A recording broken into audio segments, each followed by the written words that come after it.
Politics is a means of studying change over time, a means that charts the development, flowering, and decline of the institutions and ideals that shape human collective action. These changes may occur slowly, gradually, and work through a process of sedimentation. Or these changes may occur quickly, abruptly, through a process of combustion. Revolutions provoke such fascination because they combine both forms of change, and their outbreak announces an epoch of transition in which old laws and institutions and ruling classes give way to new ones.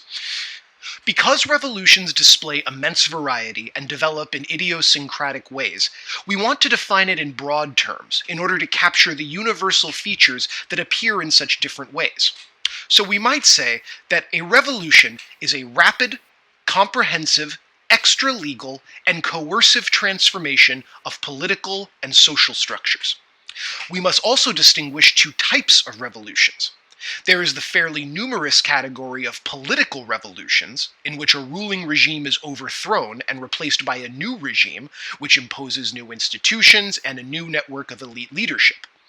In these cases, the form of government and the people who administer it are changed, but the underlying social and economic order is basically untouched. Recent examples of political revolutions include Tunisia in 2011 and Ukraine in 2014.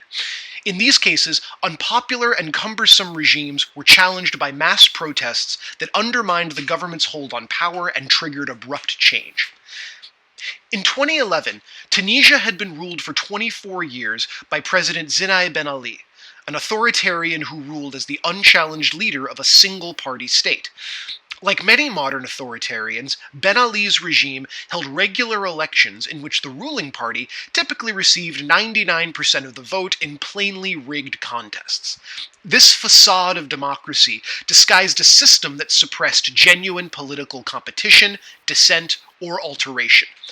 But this regime crumbled within days as mass protests dramatically underscored widespread opposition to Ben Ali's rule. Early efforts at violent repression failed to shrink the protest movement, and once it was clear that the movement was too big to be beaten down by the security forces, the regime came apart at the seams.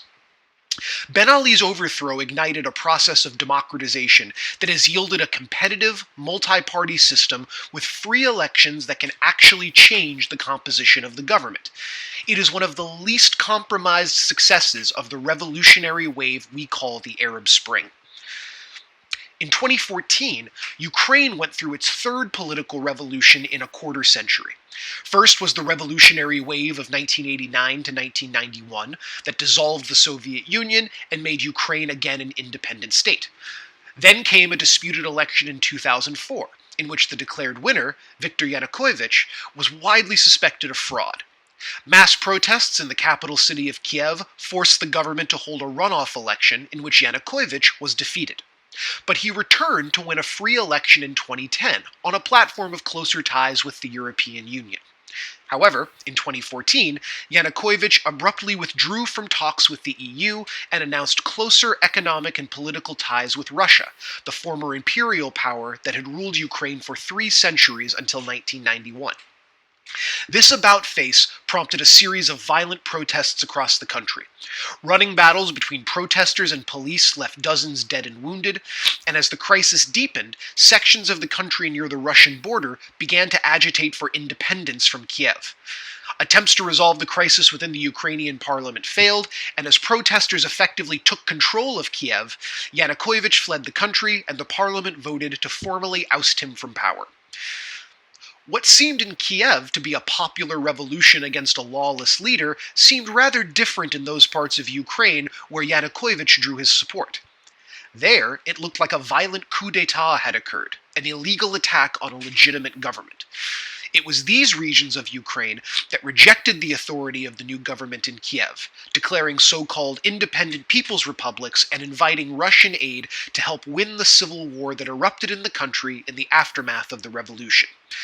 6 years later, the government in Kiev has committed to closer ties with the EU, but civil war drags on in eastern Ukraine, encouraged by a Russian government determined to keep the country within its traditional orbit. So political revolutions can take many forms, and they can have a wide range of outcomes, but they are fundamentally focused on the institutions of the state, how they work and for whom, and just which people get to run them. Then there is the category of rare, world historical, social revolutions. Social revolutions include political revolutions, but in this case, the new political regime reflects drastic changes in the social and economic order. Social revolutions involve a full renovation of society, in which new classes and new institutions emerge and seize political power for the first time. We can distinguish some different categories of social revolution. There are the classic bourgeois revolutions, England in the 1640s and 80s, France in the 1790s, that are associated with the rise to power of the capitalist middle classes and the humbling of the old aristocracy. There are the Atlantic revolutions in the United States, Haiti, and Latin America around the turn of the 19th century that blended independence movements with severe social reform. And there are the communist and anti-colonial revolutions of the 20th century, as in Russia in 1917, China in 1949, and Cuba in 1959. Social revolutions are both rare and prolonged. In fact, when we talk about social revolutions, we are really talking about revolutionary processes, best measured in decades. This does not necessarily contradict our definition's insistence that revolutions occur rapidly. When the scale of change is so large, and the old, overthrown order is so deeply rooted in tradition, a 20-year revolution is comparatively swift. The Declaration of American Independence, issued in 1776, appeared in the middle of a longer revolutionary process, which most scholars begin with the organized anti-tax agitation of 1763 and end with the ratification of the Constitution in 1789. In France, the creation of the National Assembly and the storming of the Bastille in 1789 ignited a revolution that, depending on whom you ask, only ended in 1794, or 1803, or 1815, or 1848, or 1871. Or maybe, as the Chinese communist leader Zhao Enlai supposedly said, it is too soon to tell just when the French Revolution will end. The same could be said of the Russian Revolution.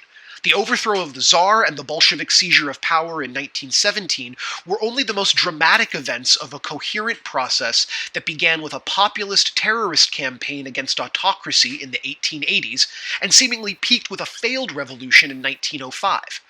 Depending on one's perspective, the Russian Revolution could be said to have ended in 1924 with the founding of the USSR, or perhaps with Stalin's consolidation of absolute power by 1930, or maybe even in 1991 with the demise of the Soviet Union and the end of the Bolshevik experiment. Social revolutions extend over decades because they involve the replacement of one ruling class and its associated social order with another. Within this time frame, several political revolutions may occur as part of a larger transformative process. In France, the principles of 1789 were adapted by a series of governments, from Robespierre's Jacobins to Napoleon's imperial elite. Arguably, these principles did not succeed in permanently reshaping French politics and society until the 1880s, when the Third Republic imposed a measure of stability over a society only now dominated by capitalism, the ruling middle class, and a militant working class. Despite the variety of events we see in social revolutions, scholars have worked on developing a framework that roughly outlines the general course that modern social revolutions take. This work began with Crane Britton in the 1930s, whose book Anatomy of Revolution conceived of social revolutions as a kind of illness that afflicts a body politic, and that proceeds along a similar course of infection, crisis, and recovery. Contrary to popular belief, revolutions do not usually emerge because a population has become so beaten down and repressed that all they can do is lash out. Instead, a society that has witnessed a long and general rise in living standards and economic prosperity can be shocked by a sudden economic crisis that quickly lowers those standards and undermines decades of economic progress. The gap that develops between popular expectations and the reality of their disappointment is what opens the space for a revolutionary era to begin. First, the intellectual and social elites that had previously backed the ruling regime begin to fall away, either rejecting the regime's legitimacy or actively seeking to undermine it. As the ruling regime becomes aware that the ground beneath it is shifting, it will typically try to launch some reform program to restore the situation.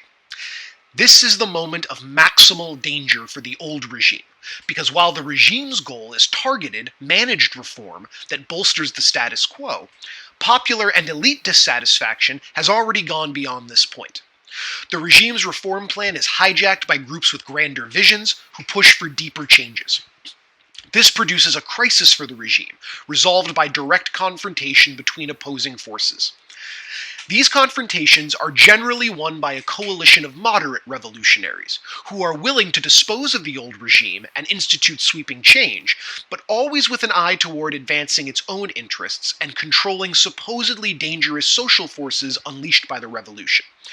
In Russia in 1917, a spontaneous mass uprising against the Tsar suddenly yielded a democratic state, in which it was not clear just who was in power and who had the authority to rule. The moderate revolutionaries who were nominally in charge were happy to be rid of the Tsar, but they also wanted to continue Russia's vastly unpopular participation in World War I and suppressed radical socialist movements among the working class. They could satisfy no one, and meanwhile the pressures of war, hunger, and social disorder made it clear that these revolutionaries were not fit for the task at hand. Harsher, more decisive measures were necessary. The Bolshevik Revolution of October 1917 brought a new, more radical regime to power, one willing to do whatever was necessary to save the revolution as they understood it. Metaphorically, this is the crisis point of the revolutionary illness, as radical actors step up to exercise power and deploy terror to save the gains of the revolution and prevent their reversal. We are often taught to deplore revolutionary violence of this sort, symbolized most notably by the Jacobin guillotine. But history offers different judgments. These periods of terror inevitably overshoot and produce a backlash in which surviving moderate revolutionaries retake power from the radicals and deploy their own terror to restore a measure of order. But these periods of terror do save the revolution, often when it is most threatened by counter-revolution and foreign intervention. With the radicals gone, the more moderate leadership can declare that its own return to power symbolizes the conclusion of the revolution, with their preferred reforms and transformations defined as the genuine revolutionary legacy. Depending on your perspective, this was the outcome in France after the fall of the Jacobins, in Russia with Stalin's rise and the murder of the old Bolsheviks, and possibly in the United States with a conservative constitution set up as a bulwark against popular democracy. Social revolutions necessarily change the class character of society.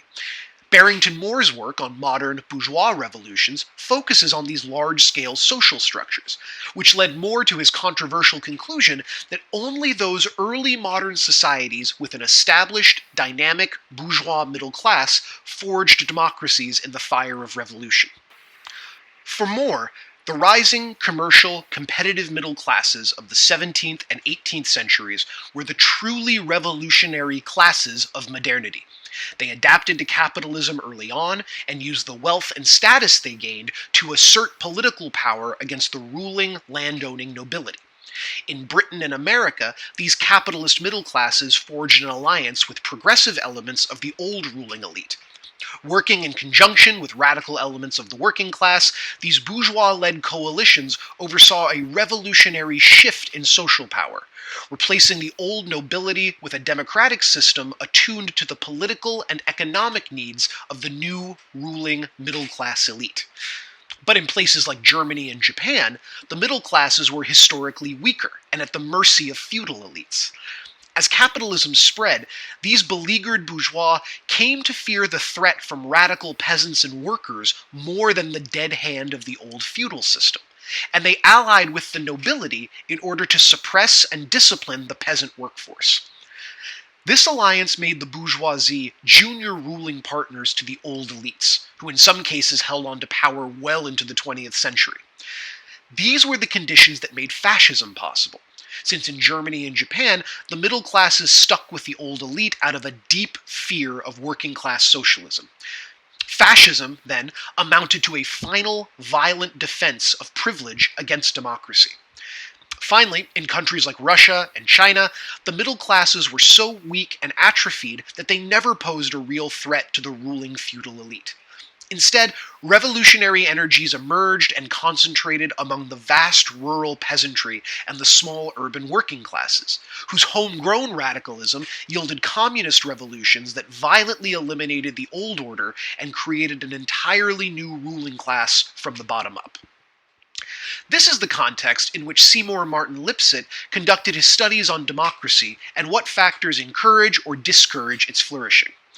Lipset was an eminent social scientist who, like many others during the Cold War, did work for the US government to help better understand the dynamics that guided Soviet policy and the revolutionary waves that followed the collapse of European colonialism in Africa and Asia. Like Moore, Lipset focused on the sociology of the middle classes and identified them as the natural constituency of democracy. For Lipset, democracy is a possible result of the larger process of modernization, which is a broad term for a package of social changes including the advent of capitalism, which encourages industrialization and urbanization. Cities swell as peasants become workers, and workers enter the middle classes thanks to a massive expansion of basic education. The bigger the middle class, the more powerful its demands for political participation. But even though confident, growing middle classes aggressively assert their right to rule, their existence also lowers the level of social tension. Lipset assumes that traditional societies made up of tiny elites and impoverished masses are inherently unstable and violence-prone, whereas a society with a large middle class eases those tensions by providing a broad stratum of producers and professionals whose desire for democracy is simultaneously a desire for stability and order. Lipset compiled a stunning mass of data to make his point, and while he has been usefully and regularly critiqued, he leaves us with a fundamental question. Is democracy a basically middle-class phenomenon, and can it exist without the existence of certain social classes? Political scientists remain fascinated by these questions, especially now as the developed world goes through a long crisis of democratic legitimacy.